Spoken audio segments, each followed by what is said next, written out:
अस्सलाम वालेकुम दोस्तों। अच्छा जी, आज मैं आपको ओमान की ज़िंदगी के बारे में कुछ बताता हूँ कि यहाँ पे लाइफ स्टाइल कैसा। देखें जी, यहाँ पर बहुत बड़ी तादाद में बहुत सारी नेशनलिटीज़ रहती हैं और मेजॉरिटी जो यहाँ पर रहते हैं वो एक तो अब ओमानी नेशनल है, जाहिर सी बात है। उसके अलावा एक बहुत बड़ी तादाद जो एक्सपेक्ट्स की यहाँ पे रहती है वो रहती है बांग्लादेश की। एक्सपेक्ट्स की सबसे ज़्यादा तादाद है। दूसरे नंबर पर यहाँ पर इंडियन जो लोग हैं उनकी ज़्यादा तादाद है। तीसरे नंबर पे पाकिस्तानी है और उसके बाद जितने भी मिक्सिंग मतलब सारे उसके अंदर फिलिपीनी है, क्रोएशियन है, रशियन है और सीरियन है, इजिप्शियन है। बहुत सारी जो अरब की भी कम्युनिटीज़ हैं और जो एशिया, यूरोप और कनाडा, अमेरिका की बहुत लिमिटेड से लोग हैं, तो वो सारी मिला के एक तादाद बनती है। सो ये सारी नेशनलिटी, ये सारे रिलीजन यहाँ पे रहते हैं। अच्छा, ये रिलीजियस पॉइंट ऑफ व्यू से बहुत ही फंटास्टिक किस्म का कंट्री है। क्यों? क्योंकि यहाँ पे मस्जिदें भी हैं, यहाँ पर मंदिर भी हैं, यहाँ पर गुरुद्वारा भी है, यहाँ पर जो है वो ये जो मंदिर होते हैं ये भी हैं हिंदुओं के लिए।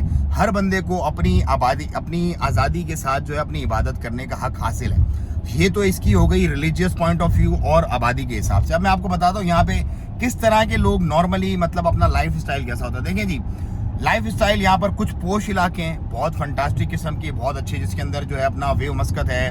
उसके बाद एक यहाँ पर कुरम का इलाका है, मदीना सुल्तान काबूस का इलाका है। इसी तरह अगर आप ऊपर चले जाते हैं, बहुत ही एलीट पोश साइड पे चले जाते हैं, तो यहाँ पर अभी कुछ ऐसी आबादियाँ बन रही हैं जैसे कि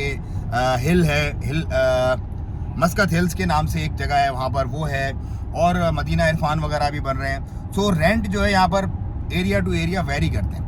अब खर्चे का मैं ऑलरेडी बता चुका हूँ कि एक फैमिली जो 2 बच्चों के साथ उसका कितना खर्चा होगा। आज मैं आपको ये बताता हूँ कि कमाई कितनी होती है यहाँ पे। देखें, अगर तो आप किसी अच्छी कंपनी में रिप्यूटेड जॉब कर रहे हैं तो ये है कि आपको अच्छा पैसा मिल जाता है। ये स्लैब मैंने आप लोगों को बताया था, लेकिन आज मैं आपको बताता हूँ बिजनेस के हिसाब से।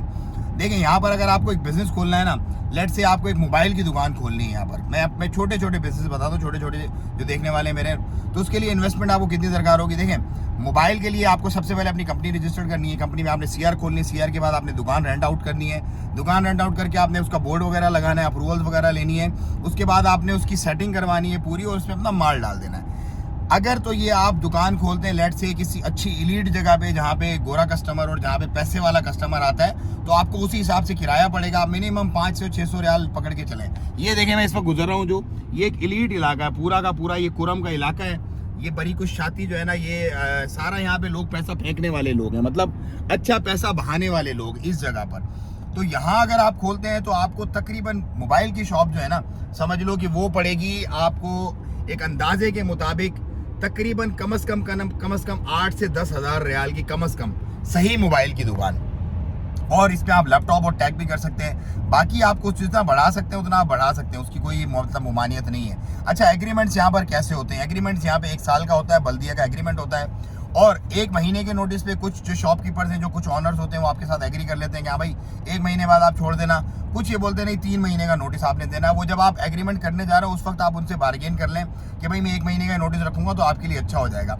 अब इसी तरह अगर आपने गोश्त की दुकान खोलनी है, इसी तरह अगर आपने कोई छोटी सी कंपनी खोलनी है, इसी तरह आपने कोई ऑफिस खोलने हैं, सो इसी तरह सारे सेटअप इसी तरह चलते हैं। जितनी बड़ी आप शॉप लोगे, जितने बड़ा आप ऑफिस लोगे, यहाँ पे बहुत सारी बिल्डिंग